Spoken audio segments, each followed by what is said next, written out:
ایران کی اسلامی انقلابی گارڈ کور جسے RIGC بھی کہا جاتا ہے، انہوں نے 73 ایسے افراد کو گرفتار کیا ہے جن پر یہ الزام ہے کہ وہ موساد کے لیے کام کرتے ہیں۔ ان میں جو اکثریت لوگ ہیں وہ ہندوستان کے رہنے والے ہیں، گویا ہندوستان کے وہ شہری ہیں، اور انہیں اس بات میں گرفتار کیا گیا کہ وہ ایران میں اسرائیل کے لیے جاسوسی کر رہے تھے۔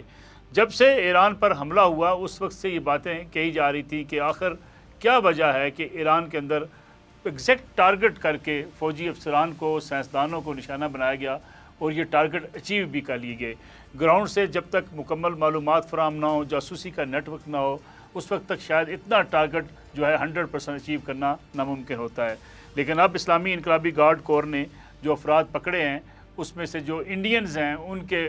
بارے میں یہ کہا جاتا ہے کہ وہ موساد کے لیے کام کر رہے تھے، اور انہوں نے ہی نشاندہی کی ان تمام ٹارگٹس کی جس پر اسرائیل نے حملہ کیا۔ اگر دیکھا جائے تاریخ کے اوراق میں اسرائیل کا جو گٹھ جوڑ ہے وہ بڑا پرانا ہے، اور خاص طور پہ اس خطے کے اندر دونوں ممالک نے مل کر جو عدم استحکام پیدا کرنے کی کوشش کی، اسی کا یہ نتیجہ ہے کہ آج نوبت یہاں تک پہنچی ہے کہ ایران کے اندر سے جاسوسی کروائی جا رہی ہے۔ ایران کے لیے خاصی تشویشناک یہ صورتحال ہے کہ اس سے پہلے بھی کئی بار کچھ لوگ گرفتار کیے گئے، جس کے بعد ایران نے بڑی سختی کے ساتھ اپنے پورے ایک نظام کو اوورال کیا اور تمام ان غیر ملکی ایجنٹس کے اوپر نگاہ رکھی، اور ان کا تقریباً ایران میں داخلہ نہ صرف بند کیا بلکہ کسی کو بھی وہ کام کرنے کا موقع نہیں ملا۔ لیکن چونکہ ہندوستان اور ایران کے جو تعلقات ہیں ان کو ایک خاص امبریلا دینے کی کوشش کی گئی تھی کہ اس ریجن کے اندر علاقائی تعاون ہوگا، معاشی تعاون ہوگا، اور ہندوستان نے بڑے طریقے سے اس بات کو باور کروایا ایران کو کہ ایران کے اوپر مشکلات ہیں، خاص طور پر اگر معاشی مشکلات کی بات کی جائے، سینکشن کی وجہ سے ایران کو مشکلات تھی، تو اس کا فائدہ اٹھایا ہندوستان نے، اور ایران کو یہ باور کرا دیا گیا کہ ہندوستان ایران کے ساتھ مل کے علاقائی تعاون بھی کرے گا اور معاشی تعاون کے نتیجے میں ایران بھی مستحکم ہوگا۔ لیکن اصل مدعا کیا تھا، اصل کوشش کیا تھی، یا اصل سازش کیا تھی، وہ یہی تھی کہ کسی نہ کسی طریقے سے ایران کو بھی کمزور کیا جائے، اور ایران کو اس خطے میں کمزور کرنے کے ساتھ ساتھ پاکستان کے گرد بھی گھیرا تنگ کیا جائے۔ اگر ہم اس ایران کے ساتھ پھیلی سرحد کو دیکھیں تو وہاں بھی جتنے واقعات ہوئے، ایران کے اندر سے جو لوگ پکڑے گئے یا بارڈرز ایریا کے اندر جو ان کا جاسوسی کا نیٹ ورک پکڑا گیا، کلبھوشن یادیو کی بات بھی کی جائے، تو یہ سارا اسی پلاننگ کا حصہ تھا کہ ایک طرف ایران کو غیر مستحکم کیا جائے، دوسری طرف پاکستان کو غیر مستحکم کرنے کے ساتھ ساتھ پاکستان میں جو کارروائیاں کی جا رہی تھیں اس کی مکمل سپورٹ حاصل تھی اسرائیل کی اور ہندوستان کی، اور خاص طور پہ ان لوگوں کو بھی یہاں ورگلانے کی کوشش کی گئی جو پاکستان کے مغربی علاقوں میں موجود تھے اور پاکستان کے خلاف سازشیں کر رہے تھے، پاکستان کے اندر بدنامی میں ملوث تھے، ان کو بھی اسی نیٹ ورک کے ساتھ انگیج کیا گیا، اور تمام ان لوگوں کو سپورٹ کیا گیا جو پاکستان کے خلاف جو ہے وہ محاذ آرائی کر رہے تھے اور پاکستان کے خلاف ہی بندوق اٹھائے ہوئے تھے۔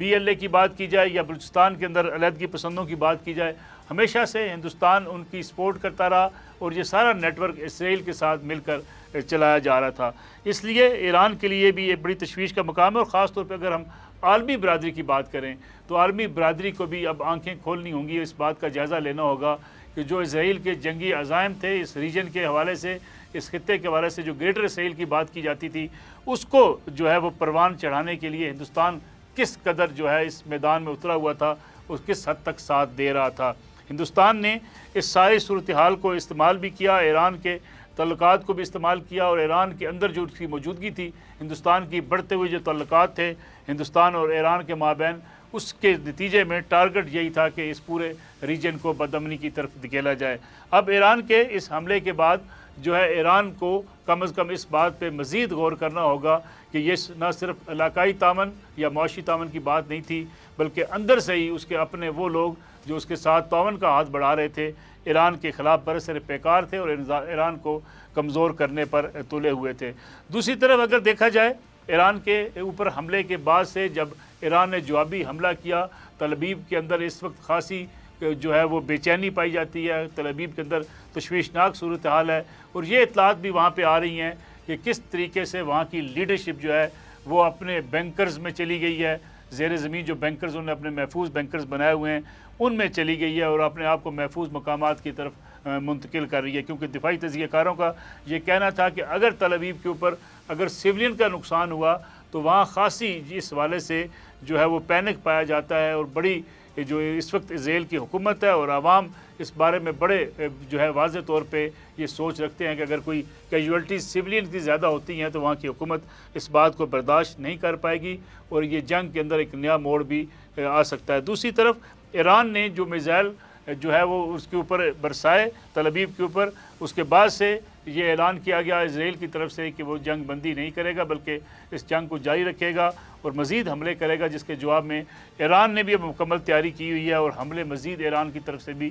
جو ہے وہ کیے جا سکتے ہیں۔ دوسری طرف اگر اس ریجن کی صورتحال کی بات کی جائے، پاکستان کے کردار کی بات کی جائے، پاکستان نے آج ایک بار پھر اس عزم کو دہرایا ہے کہ تمام اسلامی ممالک کو آگے بڑھ کے اپنا کردار ادا کرنا ہوگا اور مسلم ممالک کو اسرائیل کا مکمل طور پر بائیکاٹ کرنا چاہیے۔ خواجہ آصف جو کہ وزیر دفاع بھی ہیں، انہوں نے بڑے واضح پیغام دیا کہ اگر پاکستان سمیت تمام مسلم ممالک جو ہے وہ اسرائیل کا بائیکاٹ کریں تو دنیا کو باور کرایا جائے کہ اسرائیل جس طریقے سے مظالم فلسطینیوں کے اوپر ڈھائے ہوئے تھا اب وہ ایران کی طرف آ رہا ہے اور پورے اس ریجن کے لیے ایک خطرہ بنتا چلا جا رہا ہے۔ خواجہ آصف نے یہ بھی خبردار کیا کہ اگر مسلم دنیا اب متحد نہ ہوئی تو ایک ایک کر کے سب کی باری آ سکتی ہے۔ وہ اسی طرف تذکرہ تھا ان کا، اشارہ اسی طرف کر رہے تھے کہ جو گریٹر اسرائیل کی بات کی جاتی ہے کہ اسرائیل کی سوچ یہی ہے کہ اس پورے ریجن کے اندر خاص طور پہ اگر ہم عرب ممالک کی بات کریں تو اسرائیل کا ٹارگٹ ہمیشہ سے یہ عرب ممالک رہے ہیں۔ اگرچہ وہ دوستی کا ہاتھ بڑھانے کی کوشش کرتا رہا لیکن اس کی سوچ